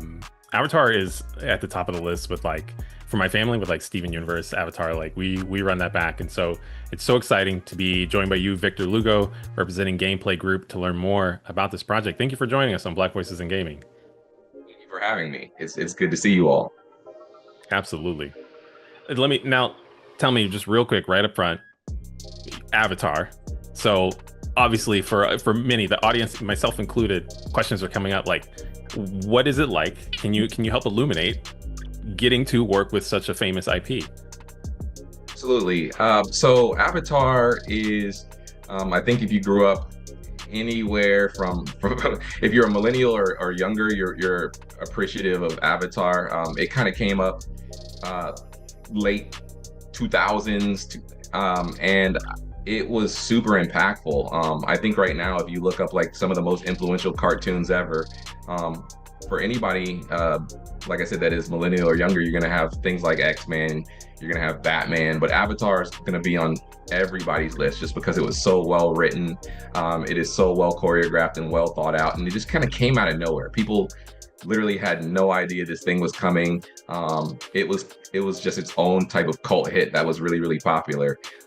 For us, it's a dream come true to work on Avatar. So we are we're a bunch of nerds that just love fighting games, to be honest with you. Just about everybody from our design team to our engineers all the way to our marketing team has either worked on multiple fighting games or spent their whole life playing or modding fighting games. So for us to be able to kind of build our first fighting game as part of Gameplay Group and hitch our wagon to Avatar it's just a dream. It's just a dream. We love everything about it. It never gets old. We watch the clips every day. We talk about it every day. And just to be able to build this world and build out the lore and interact with the team at Avatar Studios and Paramount to learn more about the franchise and bring it to life and just show it in a different way that you would typically see on the TV show. It's just been a dream for us. So I know we have a lot of nerdy questions on the tips of our tongues, and Derek will jump in with one in just a second. But before we get super deep into it, Victor, can you tell us about what your team structure is like? I mean, a lot of folks have championed, the AA space in recent years, and we have a lot of solo devs out there, but this is a big game with a lot of expectations. So what is the team making it look like? The team, if you noticed in the trailer, the game itself is 2D hand-drawn. We are very big advocates of that particular style because it does certain things that 3D fighting games don't do. Our game is built from the ground up using our own proprietary engine, the Abari engine. We think it's the best 2D engine in the world.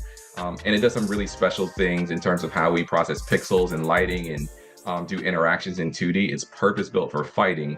The reason that's important is because it allows us to do very special things in 2D. I'm getting to your answer, but the point is the composition of the team are people who love working in this particular space. We have a lot of 2D animators. We have a lot of rough animators and 2D artists.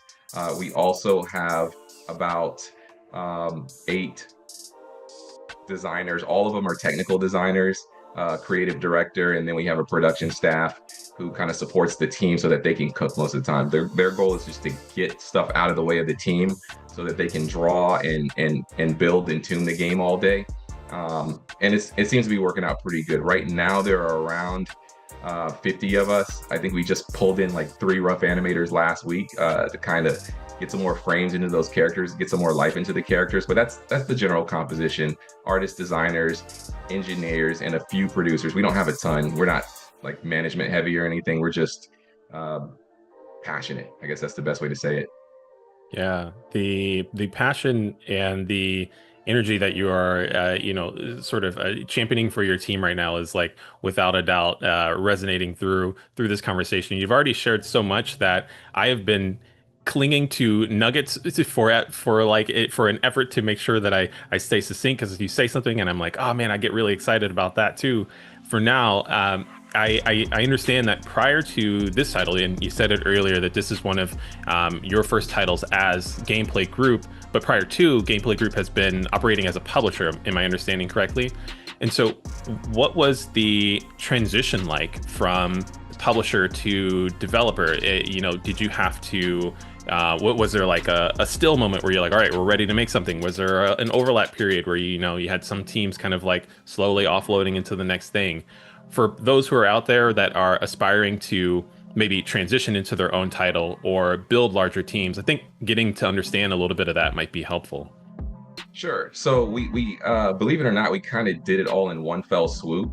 So to give a little bit of background about Gameplay Group, we are a team who in an effort to kind of help the gaming industry, we look for games that either need help getting across the line, and we use our expertise in gameplay to help those teams. We find that generally, and this is just a general statement, not always true, but generally games that score below 80 tend to have some fundamental gameplay issues. So that's kind of the premise of how we started.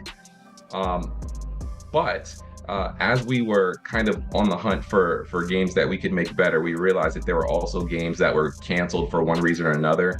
And sometimes some of those canceled games are a diamond in the rough. If a department has to shut down a whole studio, there may be one or two games in there that really didn't deserve to be shut down. Most of them don't anyway, but in this case, that's what happened with Avatar. And that's also what happened with the games that we published. So we've been around for almost a year.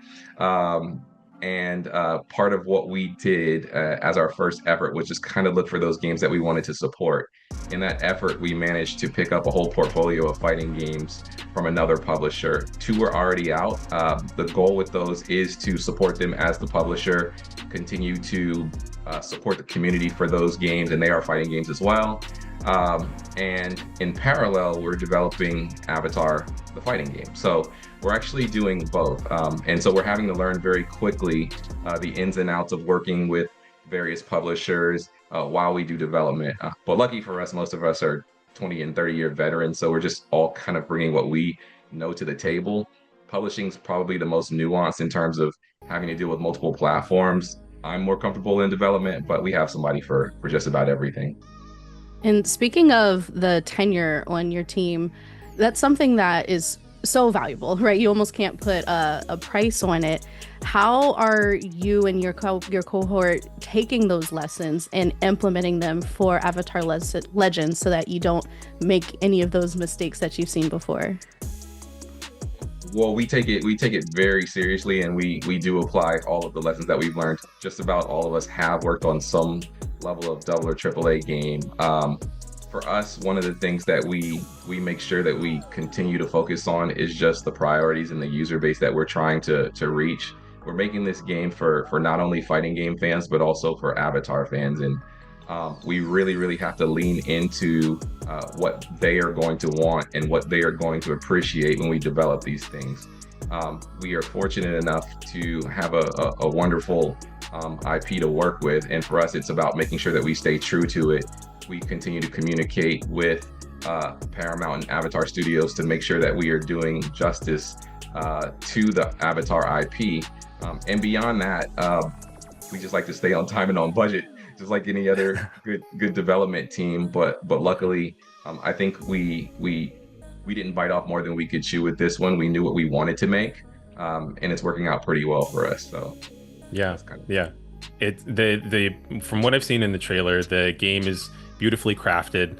It feels like looking at an Avatar cartoon, and so clearly, so much work is being poured into those animations and making sure that the feel and look of it's right. Speaking of feel and look, another component to Avatar that is monumental is getting to see like all of the fighting being referential to traditional fighting styles and things like that. And so as far as like martial arts goes and your collaboration with Paramount, how do you go about like making sure that you are to the degree of Avatar representing the fighting styles that are like inspirational of martial arts? What reality, what fantasy kind of intertwines in what we end up playing?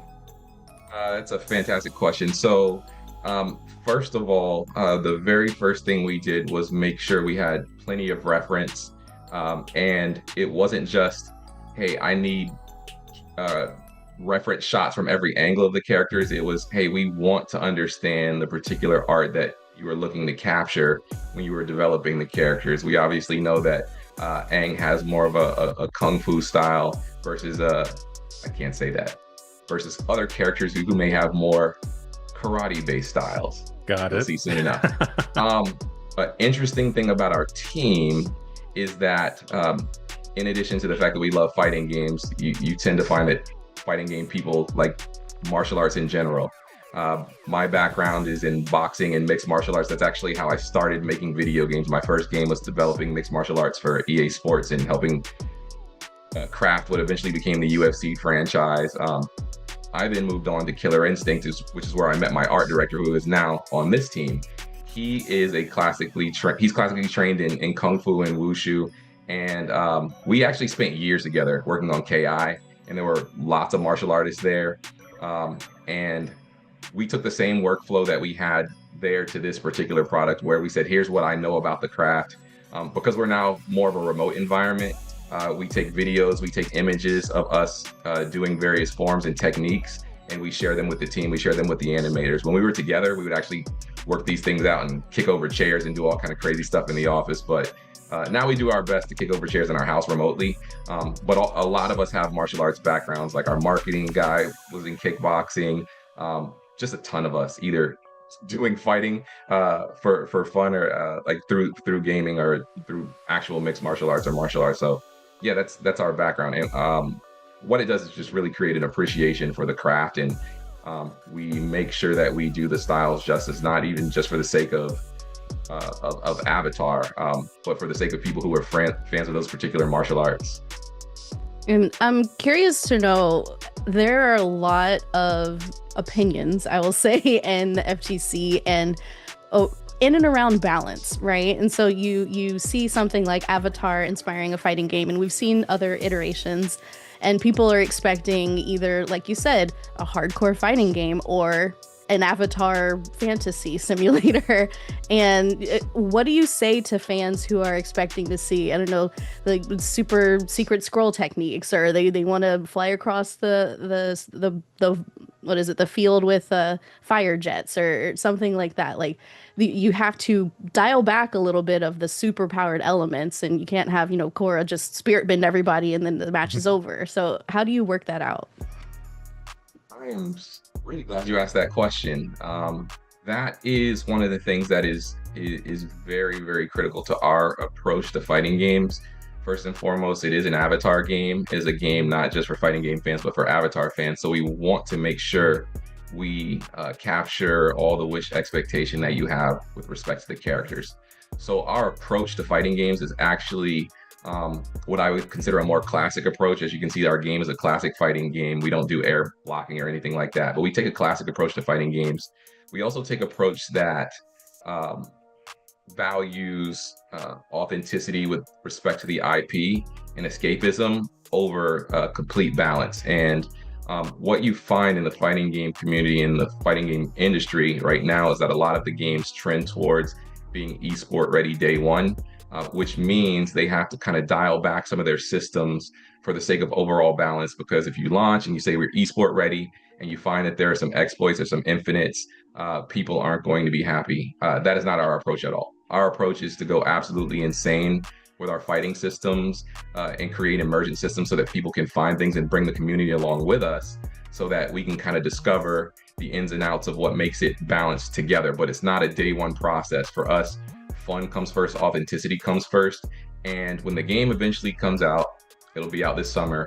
The goal is to do updates and patches every 4 to 6 weeks anyway. So over the course of the year, we'll take people on the journey with us where we find that balance, but we never want to deprive fun or emergence in fighting games for the sake of balance. That's not our approach. You'll never see that from any game with gameplay group. You're going to have fun first. You're going to have lots of discovery. You may discover some things that are too powerful. We'll dial them back eventually, but that's not where we're going to start.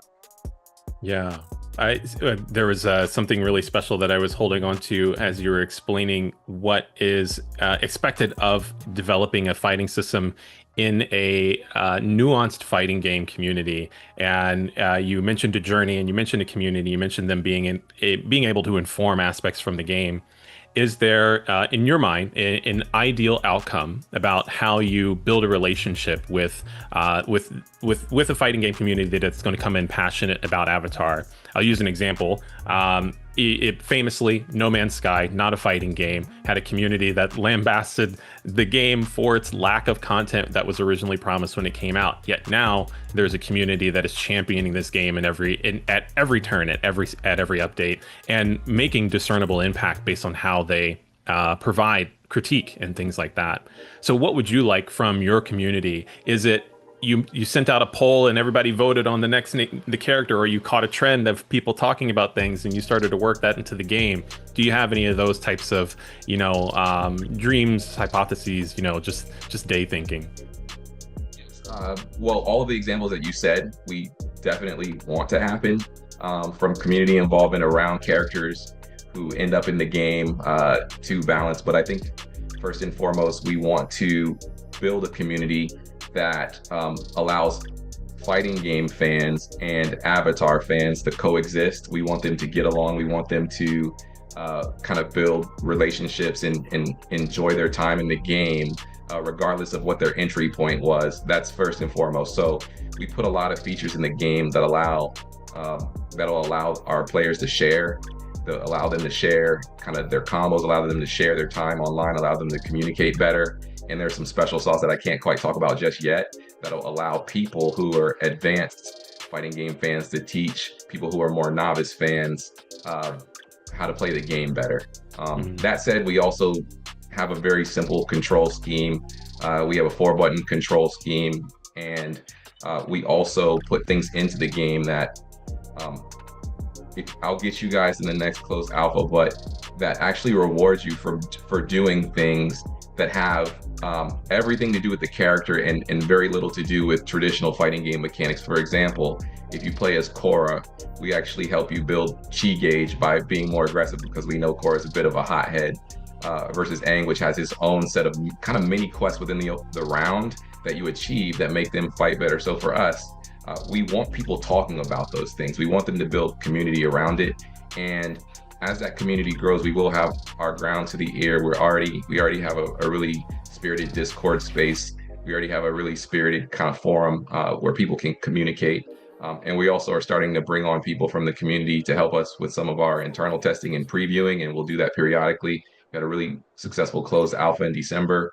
But yeah, we just really want people to love the game, and if I have it my way, this is just me selfishly, the Avatar fans will actually start to appreciate why we in the FGC are so like fanatical about fighting games. And I don't think we've seen that except for maybe one case with Dragon Ball FighterZ, but we actually want to bring more casual people in because the target audience for Avatar tends to skew pretty wide, but it starts quite young. No, as a one of those people that you need to woo into the fighting game community, all I need is a Fire Ferret's costume. As long as you give me that skin, I'm in. So that's your hook for me. Noted. That's an excellent touch. We are just about to wrap up. Victor, every single answer that you've given has allowed us to very easily ask like such engaging questions. So I really appreciate how expansive you've been about some of the details to this game.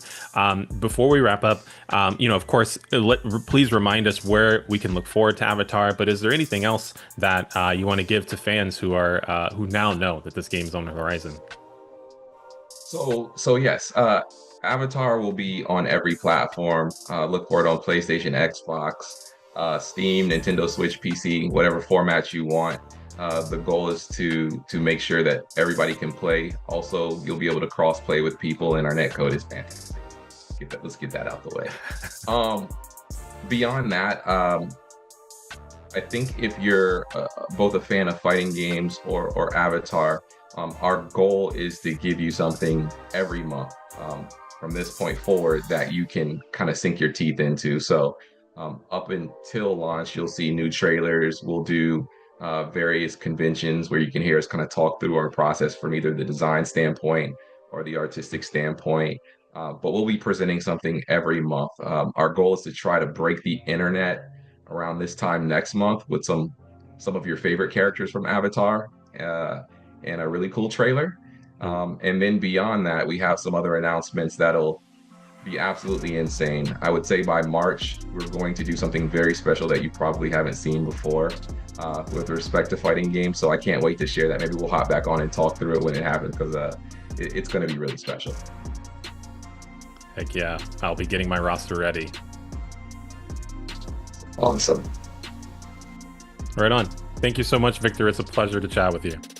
Thank you. And you all have a great weekend, and I can't wait to see you all playing online. Look for me. I'm Infinity the Boss. Oh, you're about to get all the that was risky. You're about to get all the friend requests now. Word.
Hey everyone, I'm Data Dave, a voice actor and content creator that runs Database TV, a Twitch live stream focusing on experiencing story games and honestly just having a good time together as a community.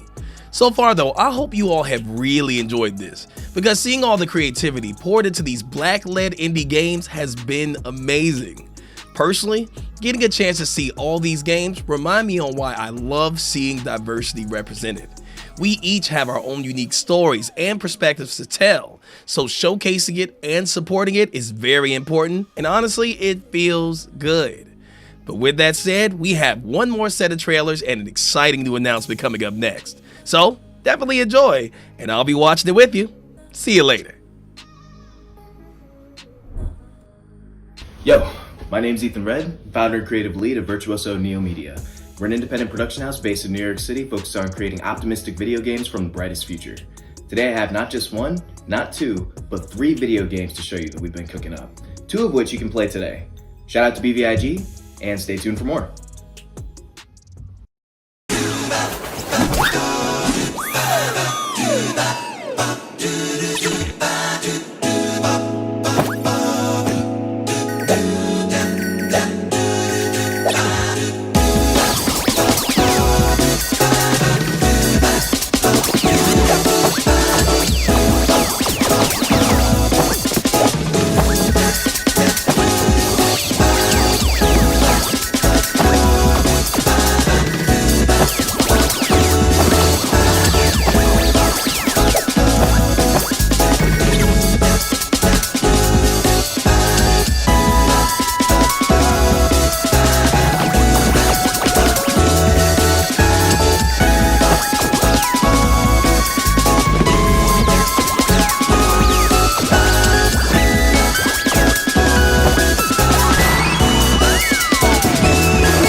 So we have talked to some incredible developers today, and I'm feeling inspired, but more than anything, excited to play all of these games. Derek, how do you feel these conversations went today? I've had a blast. I mean, you saw me earlier. One of them almost brought me to tears. So it's been wonderful to get a chance to chat with these developers, see all these amazing titles. I mean, for me, it's like a fantastic reminder how many of us are pushing pixels, verting vertices, and flipping flips. I'm just going to make up words at this point, but we're going with it. Thank you so much to all the developers who have contributed to our showcase today. And for those of you watching, don't forget to wishlist the games. It's a huge impact to developers who are getting discovered. Justin, back to you to wrap up the show. Thank you so much, Rihanna and Derek. You guys are awesome. And thank you guys for tuning in. It wouldn't be anything without your support. So thank you. Also, we want to thank our sponsors, broadcasting sponsors, Twitch, IGN, and GameSpot, and our sponsors for helping to make this happen, ID at Xbox, Alchemy Labs, and of course, Raw Fury. You guys are super awesome. If you want to see more from Black Voice in Gaming, check out blackvoiceandgaming.org for all the games and news about what we're doing. Also, everywhere else on BVI Gaming. We will see you soon. You guys are awesome. Thank you and peace.